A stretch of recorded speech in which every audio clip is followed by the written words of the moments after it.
नमस्ते। आज हम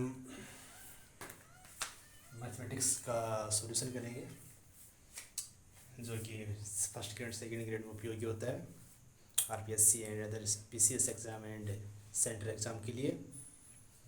जैसे अपन को पता है, सभी को नमस्ते। ठीक है,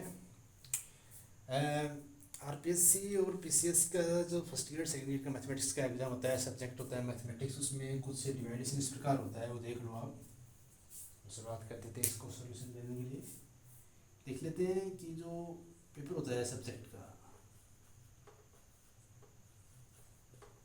मैथ का,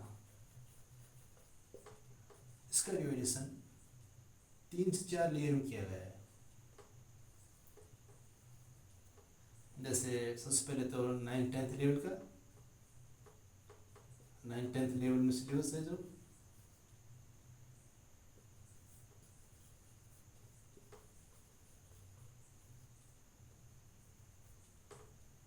11th-12th level syllabus,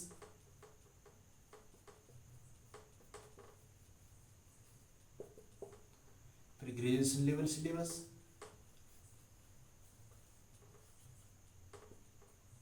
and after आ जाता है टीचिंग मेथड।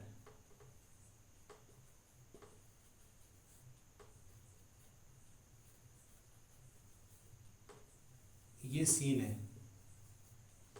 कुल मिलाकर बात यह है कि जो मैथमेटिक्स का पेपर होता है, जो सब्जेक्ट का टीचर के लिए, क्योंकि सबसे सबसे अहम बात है कि सभी को स्टेबिलिटी चाहिए। स्टेबिलिटी के लिए गवर्नमेंट जॉब चाहिए। गवर्नमेंट जॉब के लिए जो पेपर होता है टीचर के लिए, उसके लिए सब्जेक्ट की बात कर रहे हैं। उसके लिए 4 से 5 चीज़ें इस प्रकार होती हैं। जिस प्रकार जैसे हम कोई भी पीसीएस एग्ज़ाम दें टीचर के लिए, उसमें ये सब चीज़ें अपन को पढ़नी पड़ती है। स्टेबिलिटी अपन जैसे मान लो अपन अर्थ पर है, सभी को स्टेबिलिटी चाहिए, इस पर रहने वाले प्रश्न है। स्टेबिलिटी पाने के लिए अपन को क्या करना पड़ता है, कोई भी चीज़ को उसी की लेवल पर बैलेंस करना पड़ता है। तो यहाँ पर अपन को इस पेपर को बैलेंस करना पड़ेगा। पेपर आएगा अपने पास सब्जेक्ट का, मैथ का। जैसे कि अपन जाते हैं, इसमें नियर अबाउट 150 क्वेश्चन ज़्यादातर पीसीएस एग्जाम में दे रहे हैं सब्जेक्ट के पेपर में। जीके का पेपर होता है साथ में, तो 150 क्वेश्चन में कुछ क्वेश्चन यहाँ से आते हैं, कुछ क्वेश्चन ज़्यादातर क्वेश्चन यहाँ से उठते हैं। 30 से 40% क्वेश्चन यहाँ से उठते हैं। 30 से 35% नियर अबाउट 30%, 25 से 30%, और 40 से 55% क्वेश्चन यहाँ से उठते हैं। 20 से 25% क्वेश्चन यहाँ से उठते हैं। 10 से 15% क्वेश्चन यहाँ से उठते हैं। ये थोड़ा मोटा मोटा सीन है, ज़्यादा ऊपर नीचे हो जाए तो मैं उसके लिए सॉरी करूँगा, सॉरी चाहूँगा। तो अपन ग्रेजुएशन में कुछ टॉपिक्स होते हैं, मैं सीधा बुक्स का नाम बता देता हूँ।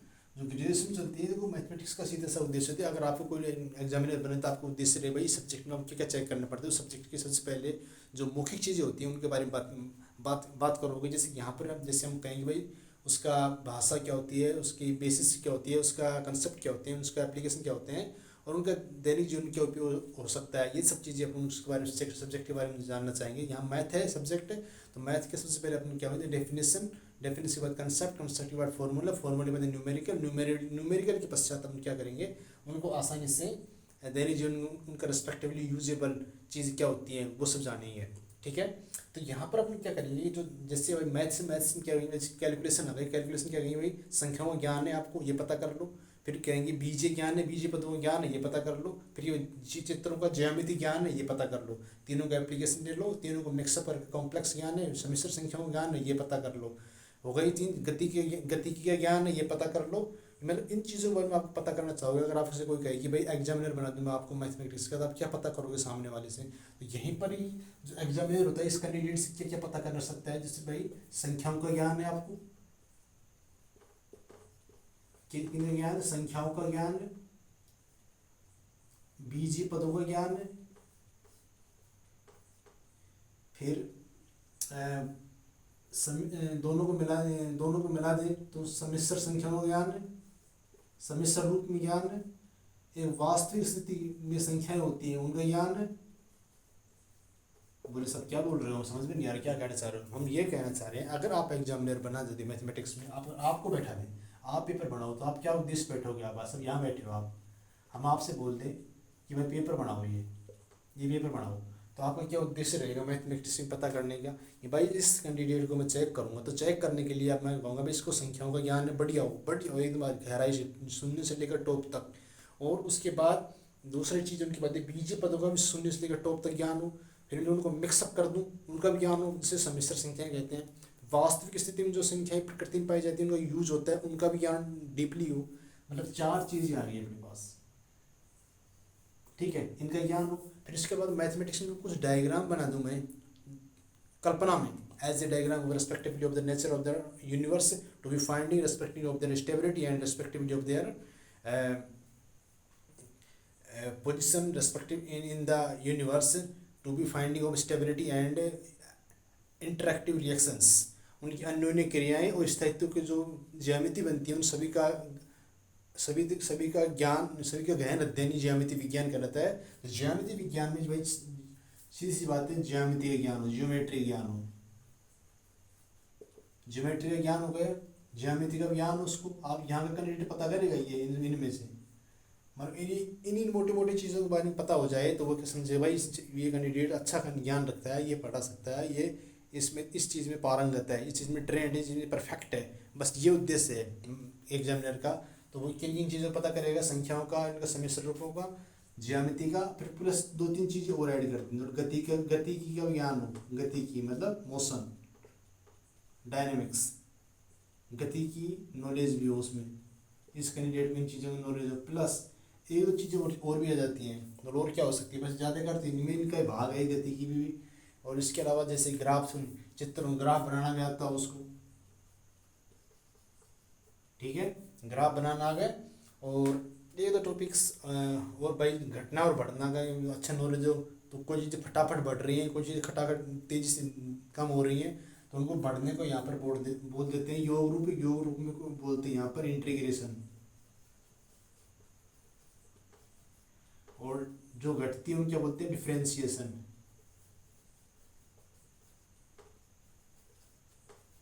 ठीक है, इन सभी के अपन हमारे पास 4-5 चीज़ें मोटी मोटी आ गई, संख्याओं का ज्ञान, ज्योमेट्री का ज्ञान, सम्मिश्र रूप में ज्ञान, ग्राफ, इंटीग्रेशन, डिफरेंशिएशन, मतलब ये चीज़ें अपन मैथमेटिक्स में यहाँ पर इस सब्जेक्ट में पढ़ेंगे। ठीक है, अब इन सभी का क्या अपन का टारगेट क्राइटेरिया क्या रहेगा वर्क करने का, बेसिक डेफिनेशन, ठीक है, basic formula, basic concept with formula,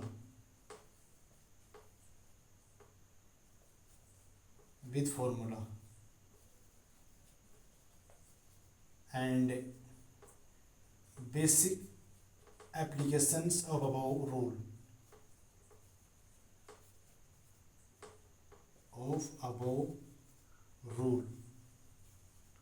जो ये रूल पढ़ेंगे ना, इनका एप्लीकेशन क्या होते हैं, फिर इनका numerical form, numerical analysis, example रूप में एनालिसिस, मतलब ज़्यादातर क्वेश्चन यहाँ से उठते हैं। यहाँ से अगर 10% 20%, तो यहाँ से 60-70% आपके पेपर में आएंगे, न्यूमेरिकल फॉर्म में पूछेगा वो, यहाँ से इस फॉर्म में आपको क्वेश्चन पूछता है वो मैथमेटिक्स में, तो वो अपन पढ़ेंगे। अब फटाफट देख लेते हैं। सबसे पहले मैं बता देता हूँ कि जो आपकी ग्रेजुएशन में बुक्स चलती हैं, संख्याओं के ज्ञान क्या बोलते हैं, न्यूमेरिकल एनालिसिस, बीजीय पद्धति क्या बोलते हैं, एब्स्ट्रैक्ट अलजेब्रा,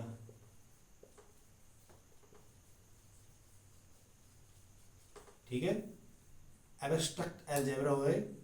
तीसरा जाता है एक सम्मिश्र एनालिसिस करेंगे, तो कॉम्प्लेक्स एनालिसिस,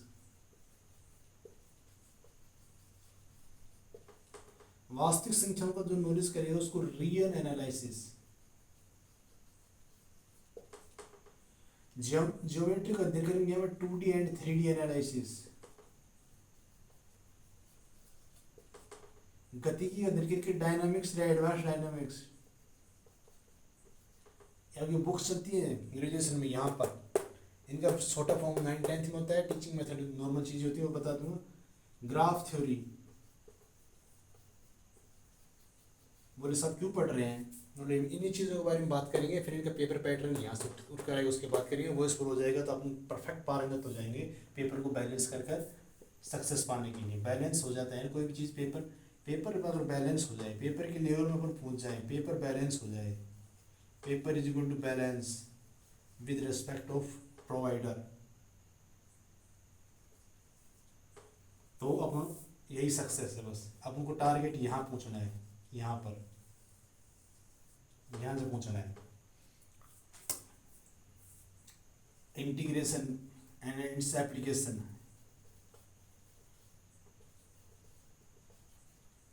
डिफरेंशिएशन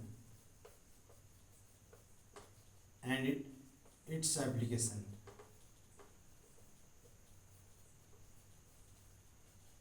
दोबारा से देख लो, अपन का टारगेट सिर्फ क्या है भाई, अपन को पेपर यहाँ पर स्टेबिलिटी लेनी, स्टेबिलिटी लेने के लिए अपन पेपर दे रहे हैं टीचर बनने के लिए, इसके और इसका दैनिक जीवन में बहुत उपयोग रहेगा। परंतु अपन का टारगेट, प्राइम टारगेट यहाँ पर टीचर बनना है। प्राइम टीचर बनने के लिए अपन को तीन चार चीज़ लेवल बताया कि 9th-10th लेवल का सिलेबस आएगा मैथमेटिक्स का, 11th-12th का आएगा, ग्रेजुएशन का आएगा, टीचिंग मेथड का आएगा। तो उसके लिए अपन को क्या क्राइटेरिया इनका वर्क करने का, बेसिक डेफिनेशन पढ़ेंगे, बेसिक कंसेप्ट पढ़ेंगे विद फॉर्मूला, फिर उनका एप्लीकेशन यूज करेंगे, उनका फिर न्यूमेरिकल परफॉर्म जो है एग्जाम में जाएगा। इस यहाँ से क्वेश्चन आते हैं 60-70% और 10 से 20% इस फॉर्म में पूछ लेता है। बस 60-70% यहाँ से पूछता है वो क्वेश्चन। इस फॉर्म को इन सभी आपको इस फॉर्म को पेपर में देगा, जिसको अपन को पढ़ना पड़ेगा, उनको सोल्व करके उसका सॉल्यूशन देना है अपन को क्वेश्चन एबीसीडी वाले क्वेश्चन में। अब यहाँ पर आपको टारगेट किए मैथ में क्या क्या चीज़ें पूछी जा सकती है भाई। नॉर्मल अपन अगर एग्जामिनर बन जाए तो उसके लिए क्या क्या पढ़ सकते हैं। वन सेकेंड, अगर नॉर्मल अपन को एग्जामिनर बना दिया जाए, तो क्या क्या पूछे भाई। मैथ इस कंडीशन जो अगर मैथ का पेपर देने आएगा तो जो स्टेबिलिटी पाने के लिए अर्थ पर रह रहा है, उसको मैथ का पेपर देने आ रहा है, तो वो उसको क्या पूछे भाई, संख्या को उसमें नॉर्मल ज्ञान हो, नॉर्मल कंसेप्ट हो अपने पास, बीजीय पदों का ज्ञान हो, दोनों को मिलाने में समिश्र संख्याओं का ज्ञान हो, प्रकृति में पाई जाने वाली संख्याओं, वास्तविक संख्याओं का ज्ञान हो, चार चीज़ें हो गई।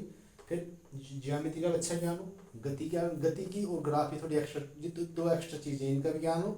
फिर घटना और बढ़ने का योग फॉर्म में बोलते हैं इंटीग्रेशन, और घटना का योग फॉर्म, घटने को यहाँ पर मैथमेटिक्स में होता है डिफरेंशिएशन, और इनका एप्लीकेशन। ये सब चीज़ों का नाम जो आपको ग्रेजुएशन में चलती है उन बुक्स का नाम है numerical analysis, abstract algebra, complex analysis, real analysis, 2D and 3D analysis, dynamics and graph theory, integration, differentiation and its application. और दो डिफरेंशियल इक्वेशन वगैरह चलती है, पार्शियल डिफरेंशियल इक्वेशन वगैरह चलती है, डिफरेंशियल। तो इन सब की जगह अपन फटाफट जिस इनके फॉर्मूले देंगे, इस कंसेप्ट बेस पे चलेंगे। Basic definition, basic concept, basic फॉर्मूले, एप्लीकेशन एंड न्यूमेरिकल। यहाँ पर जब आप पूछ कर सोल्यूशन दे देंगे तो वही अपनी क्या स्टेज हो जाएगी, success stage as a respect of the paper. ठीक है, दोबारा से देख लो, अपना टारगेट है मैथ पेपर सोल्व करना। मैथ के पेपर में लेवल आएंगे 1, 9th, 10th, 11th, 12th graduation teaching method. उसके लिए अपन क्या पढ़ेंगे, basic definition, basic concept, basic formula, basic applications and their rule, and फिर न्यूमेरिकल परफॉर्मेंस सॉल्यूशन करेंगे। और उसके पश्चात हम देखेंगे बेसिक से क्या पूछ सकते हैं, संख्याओं का नॉलेज, बीजीय पद्धति का नॉलेज, समिश्र संख्याओं का नॉलेज, वास्तविक संख्याओं का नॉलेज, फिर जियोमेट्री का नॉलेज हो, डायनेमिक्स गति का नॉलेज हो, ग्राफ का नॉलेज हो, इंटीग्रेशन डिफरेंशिएशन घटने बढ़ने का नॉलेज हो। इन सब चीज़ों को कंबाइन मिलाकर पूछेगा वो यहाँ पर न्यूमेरिकल परफॉर्म में। न्यूमेरिकल परफॉर्म क्या कहता है आपका ये पेपर, ये सॉल्यूशन कर दें तो हम सक्सेस मिल जाएगी, स्टेबिलिटी मिल जाएगी, वरना आपको स्टेबिलिटी नहीं मिलेगी। ठीक है, स्टेबिलिटी पाने के लिए सक्सेस मिलेगी। सक्सेस मिलने में बैलेंस करो, बैलेंस मतलब पेपर के लेवल पहुंच जाओ अपनी नॉलेज को। फिर से देख लेते हैं अपन एक बार कि जो भी आपका सब्जेक्ट मैथमेटिक्स का अपना टारगेट रहेगा, इसमें आपको स्टेबिलिटी लेनी है इस शर्त पर, इसके लिए पेपर देंगे अपन टीचर बनने के जो आपको सब्जेक्ट है उसमें 4 लेवल बने, basic knowledge of 9th-10th level की, basic knowledge of 11th-12th level की, फिर ग्रेजुएशन लेवल की नॉलेज और टीचिंग मेथड की नॉलेज हो। इन सभी का पेपर आएगा न्यूमेरिकल परफॉर्म में आपके पास, जिसके अपन क्या पढ़ेंगे, basic definition, basic concept with respect to formula, basic application and about rules, and फिर न्यूमेरिकल परफॉर्म में आपके पास पेपर आएगा। तो पेपर क्या शूट कराएगा भाई, बेसिक अपने पास मैथमेटिक्स और क्या पढ़ रहे हैं तो किन चीज़ों का अपने पास ज्ञान होना चाहिए। तो अपन को ज्ञान होना चाहिए बेसिक संख्याओं का, बीजीय पदों का, समिश्र संख्याओं का, वास्तविक संख्याओं का, ज्योमेट्री का, गतिकी का, ग्राफ थ्योरी का, इंटीग्रेशन डिफरेंशिएशन, ये सब चीज़ें अपने पास रहेंगी। तब हम उन सभी को न्यूमेरिकल परफॉर्मेंस सॉल्यूशन करके पेपर सोल्व कर सक्सेस मिलेंगे एज ए बैलेंस। ये टारगेट अपन का रहेगा आगे बढ़ने का। ठीक है, मैं आगे बढ़ता हूँ, हल्का हल्का देख लेता हूँ, फिर से दोबारा देता हूँ। 9th, 10th, 11th, 12th graduation teaching method, basic definition concept rule with the subject, संख्याएं, बीजीय, समिश्र, वास्तविक, ज्योमेट्री, गतिकी, ग्राफ, इंटीग्रेशन डिफरेंशिएशन। बस ये अपन का टारगेट है और कुछ टारगेट नहीं है। इनको फटाफट अभी इस फॉर्म में पढ़ेंगे, सोल्व करेंगे आगे। ठीक है, देख लेते हैं। 4 बता दिया, फिर भी कोई चीज़ समझ में बता देना मुझे। सबसे पहले हम उठा लेते हैं समिश्र संख्याओं का knowledge, numerical analysis.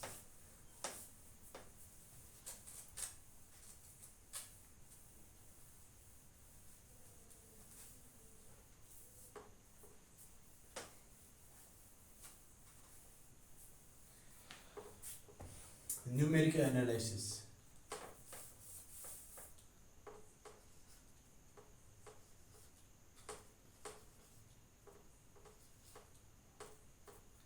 Second sorry